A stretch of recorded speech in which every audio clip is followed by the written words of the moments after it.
Well, hello, General Hospital Daily Recap fans. Today's daily recap is for Friday, October the 13th. Woo!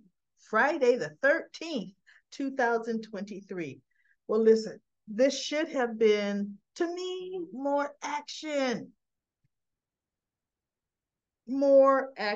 but it moved, okay?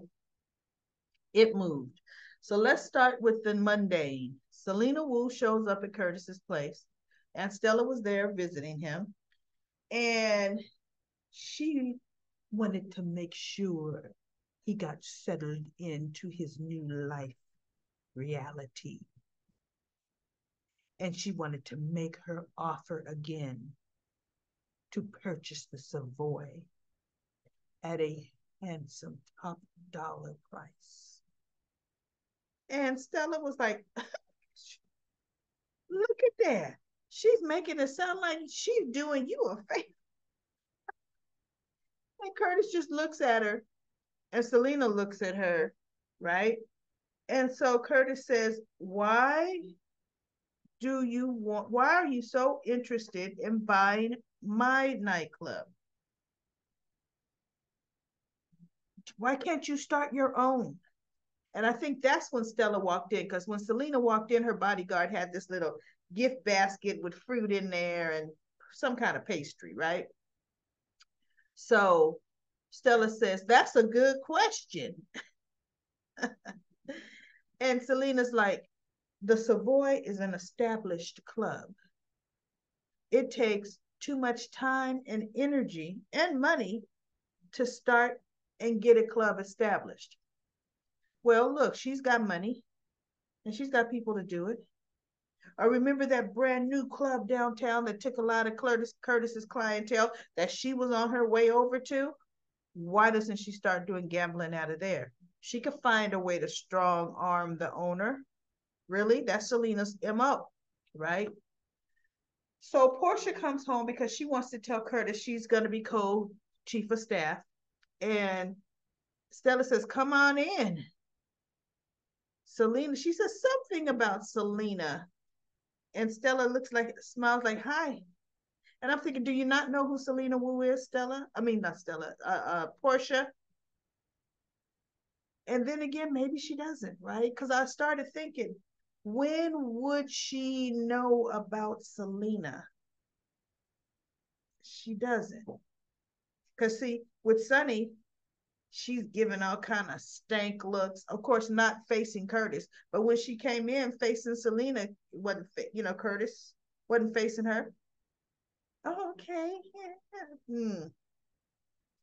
So Stella says, I'm gonna make us some tea and we all could get good and acquainted. And Selena says, I have another appointment.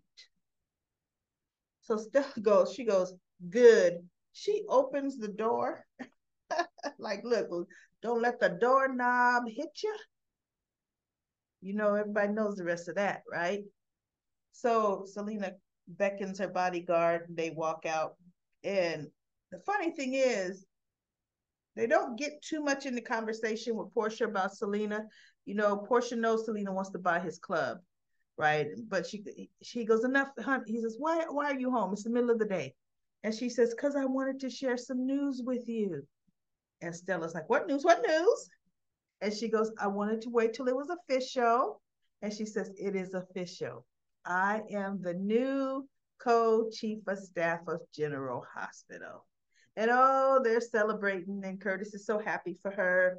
And Stella says, I'm going to take the family out to dinner. You know, you, Curtis, Marshall, Trina, And so Portia says, well, you know what? Why don't we just order and have dinner here? I'm sure it would be easier. And Curtis looks at her like, why would we want to do that? We supposed to be celebrating. And so Curtis goes, no. Portia's like, no. Actually, Stella is like, no, we're going to go out. We're going to do this right. And so Curtis says, I agree. And so she says, okay, we'll do it tonight. And so Curtis goes and leaves the room. He wheels himself out the room. And then Stella tells Portia, look, Portia, stop stifling Curtis.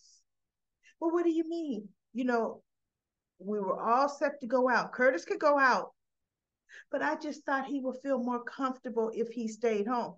So Aunt Stella said, I didn't want him to feel uncomfortable going out. So Stella says, Curtis is a grown man, Portia. If something makes Curtis feel uncomfortable, I know my nephew, and my nephew will say so. But until then, let's live life. That's what Curtis needs. So she goes, "You right, you right, Stella, you right," and gives her a hug. And I'm thinking, no, she still will want things Portia's way, because that's Portia. So then we have Jocelyn and Dex. They were on the Snoop trail. Sleuth. Jocelyn goes to Ava. She talks to Jeeves or Jives. And he says he hadn't seen Ava since the night before last, you know, and he thought it was odd. And none of the staff has seen her too. And he told Jocelyn, I found this broken glass right over here. And then Jocelyn found a lollipop between, kind of by the couch cushions. Grape. And so Jeeves says, or Dex goes to see Austin. Have you seen Ava? And he goes, no, I've seen her probably 3 days ago. I haven't talked to her since. And he goes, don't you think that's odd? And he goes, no, I think she mentioned something about going to New York, checking out an artist. And so Dex says, that makes sense. Okay, thank you. So Austin goes to get up to open his door for Dex, and Dex punches him in the gut. I was shocked. Did a chokehold on him and said, let me tell you something. See, Miss Jerome is one of Sonny Corinthos' daughter's mother. And Sonny Corinthos is very interested with what happens with Miss Jerome. So if I have to come back regarding Miss Jerome, this is going to be a very different situation. And he lets him go and kind of shoves him aside, and Dex walks out. And I was like, go ahead, Dex, go ahead. I like it, right? So he goes to Spoon Island, where Jocelyn is. And Jeeves gave him a tablet that had security footage. And they were looking, and they saw Jeeves leave, but Jeeves had to go get a delivery. So they saw him leave, and then they saw somebody in a hoodie come in 20 minutes later.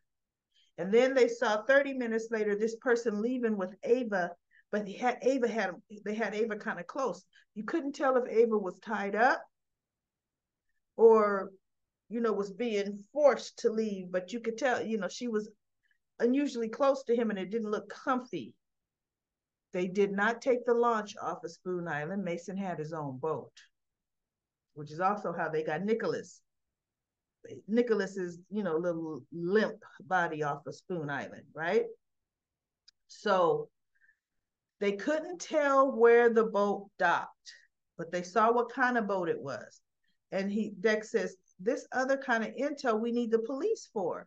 And Jocelyn's like, not necessarily. I know a guy. And Dex looks at her, and sure enough, they knock on the door, and it's Spinelli. Opened up the door. Spinelli opened up the door, and he got access to the dock cameras and some of the traffic light cameras, because he could break into anything. And then they where Mason took her, and they got into a car that was rented, that is owned by the Pole Trucking Company. Spinelli could clearly, he said it was kind of grainy, but he blew it up. And even though it was dark, Dex said, I know this guy. And Justin's like, how could you even see? He goes, no, I know this guy. This guy is Dr. Gatlin Holt's cousin Mason. Mr. Corinthos has me had me follow Mason, so I know him. And every time I followed him, Mason had lollipops. Because when Jocelyn said, "Oh, we found this great lollipop," um, Jeeve said, "Well, perhaps it was Miss Avery's," and she goes, "No, Avery hates grape flavor. This is not hers, right?" And so they're like, "Okay, Mason has something to do with the disappearance of Ava." So he asked Spinelli to get a list of all the employees that work for that Pole Tuck trucking company and a list of properties that they own, because Ava's gonna be in one of those properties. So good. At least this is to me good. They're doing something uh productive. And I do believe they're gonna find Ava, but we'll see. And then we have Laura. She goes to see Cyrus because she heard about his little early parole hearing, but she didn't come to criticize. You know how Laura, she could reject him and it cuts him to his quick. He says, "Well, sister, are you here because you're gonna try to block the release? If in fact I get a release?" And she says, "As mayor, I don't get involved with judicial decisions like that, and I won't get involved with yours." And so he goes, "Well, dear sister, would it be too much to ask if you could put in a good word for your brother?" She says, "No, I won't be doing that." She's like, "That, no, that's out of the question." And he goes, "Okay, well, at least I know you're not trying to block it." And she says, "Cyrus, look, if in fact you are reformed, I wish you the best. I really do." And he goes, "Well, did our dear brother tell you I gave up all my worldly possessions?" And Laura chuckled. "You're okay, right?" And he goes, "No, I did." She goes, "Yeah, you funding some charity." But she didn't know if that's all his worldly possessions. She already knows. Mob bosses have money offshore everywhere. That is hardly all of Cyrus's money, in the least. For one, what did he have to pay Martin with? So he made a dig at Sonny. He goes, "You know what? It just amazes me how your dear friend Sonny Carithos, everybody looks the other way for him." And this, that, she goes, "I have known Sonny for decades." And she goes, "And my dealings with you, my feelings for you have absolutely nothing to do with Sonny. And I'm surprised you would bring him up." He goes, "It's just I envy him sometimes. He he does what he does, but yet everybody respects him, you know?"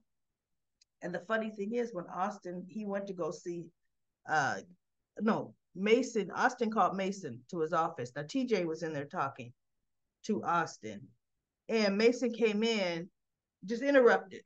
"Oh, I'm sorry, I'm just a trucker. I don't know hospital protocol." But as TJ keeps hearing his voice, it's just sticking with him like, I know that voice from somewhere. Pretty soon it's gonna come to him. It really is. Mason is doing this all on he's gonna get himself busted, right? So um Mason goes to see Austin and he tells him, "Yeah, there's something about Sonny Corinthos." He goes, "That once the boss found out Laura was his sister, and then there's this obsession with Sonny Corinthos." He goes, "It's almost like he's jealous of him. Like he wants the respect that Sonny Corinthos has." He goes, "Even though the boss controls so much. So anyway, Austin told him, "Let me tell you something. If Sonny's on to us, because his henchmen punched me in the gut and choked me, right?" And he said that if they find out anything else, he's gonna come, and it'll be a very different story. And he goes, "And I'm singing. I'm telling everything I know."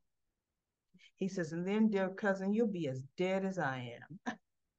And Mason said, "Look, don't, to stay the course. Don't get all upset. Don't get scared. Don't get skittish, right?"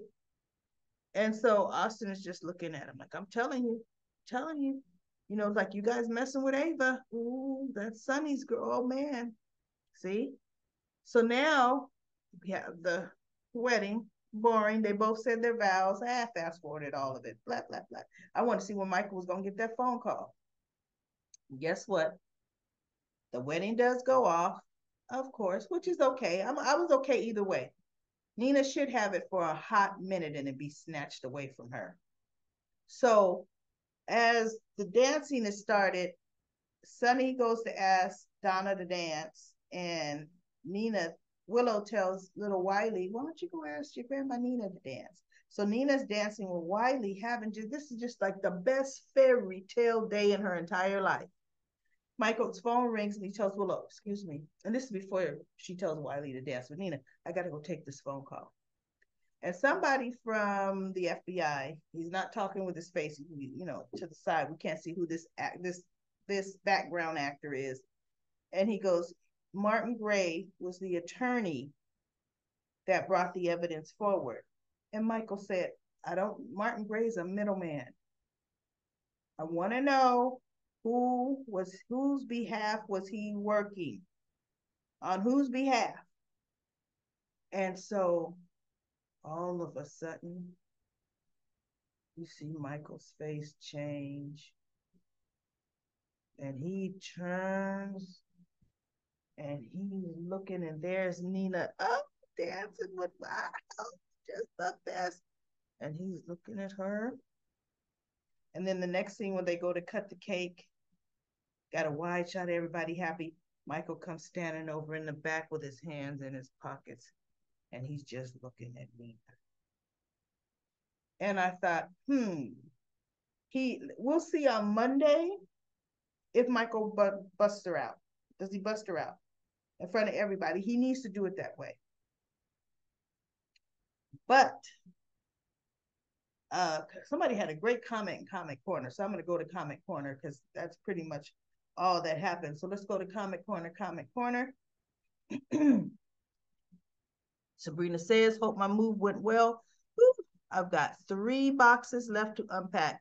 I'm the kind of person, I have to keep unpacking. I can't have boxes just in my house.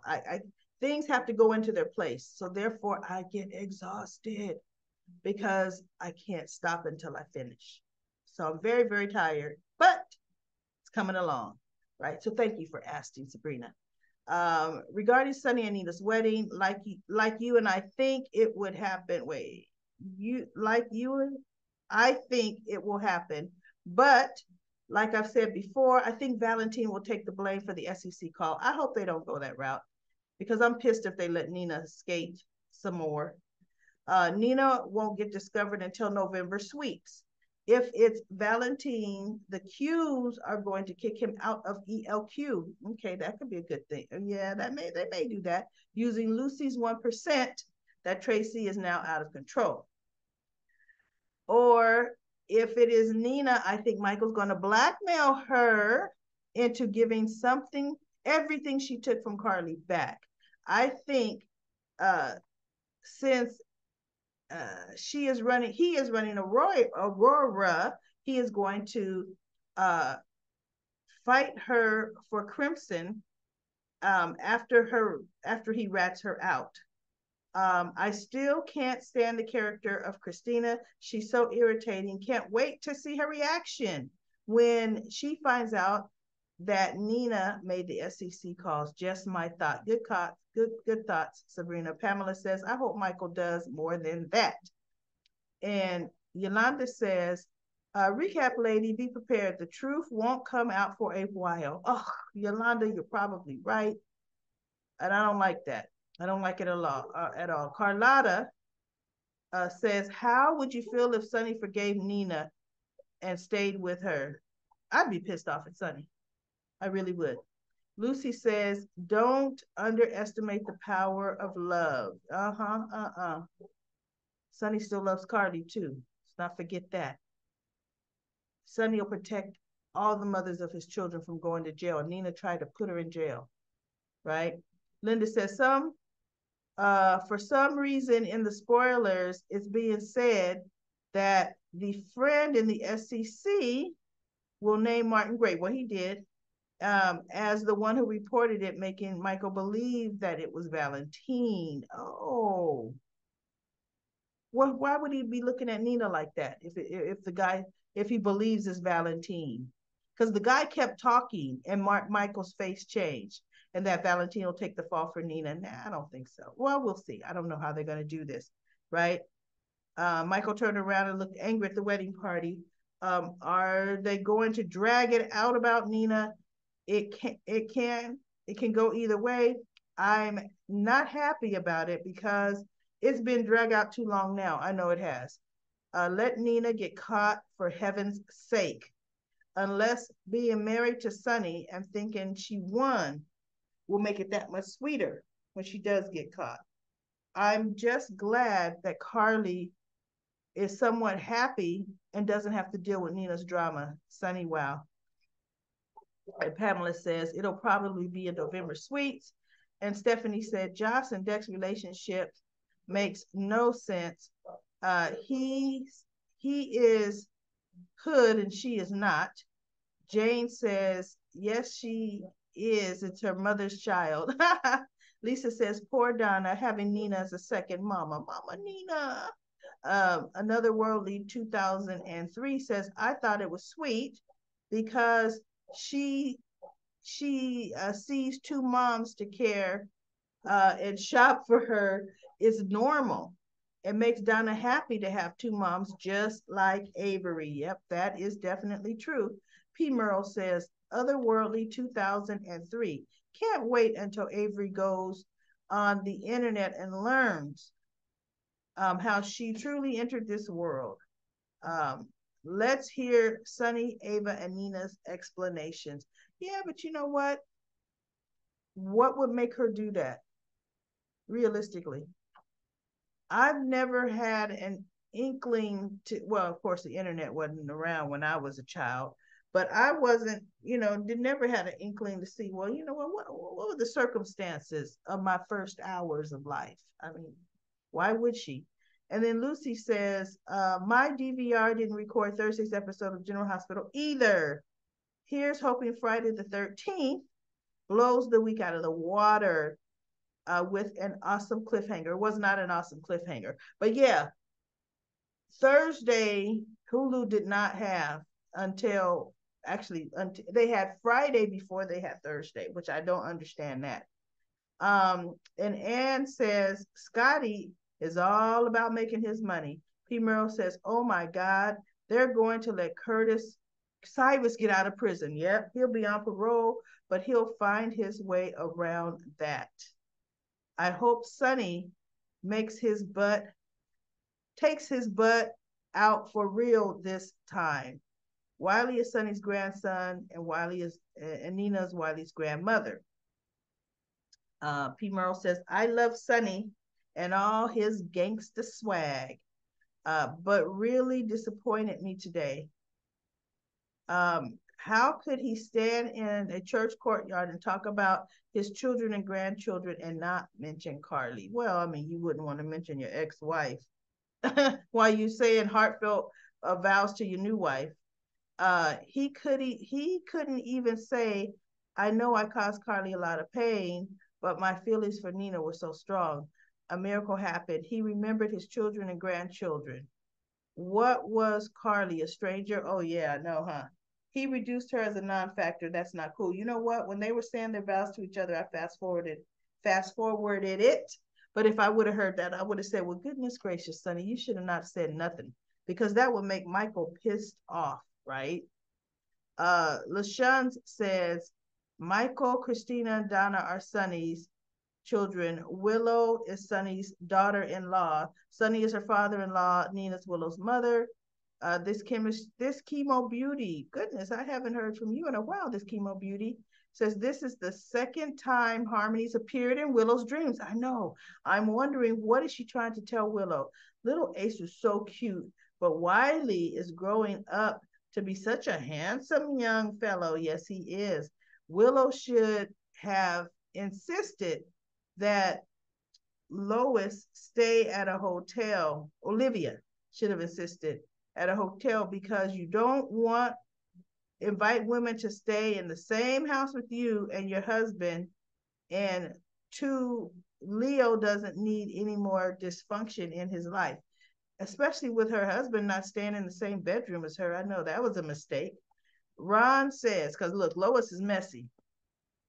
Ron says GH will drag out Sonny's wedding to the last second. Josh was left out of the loop. She is pissed. Amber says, who cares? She hates Sonny and Nina are together. Besides, she didn't want to go to the wedding in the first place. I know she's complaining about being left out. Give me a darn break. Jocelyn is just pissed, uh, just being a grade A drama queen as usual, and she wants the whole family against Sonny. When they have moved on, it's nauseating to see her scenes, especially with her sex toy decks. And then Jackie says, November sweeps, IJS, whatever that means.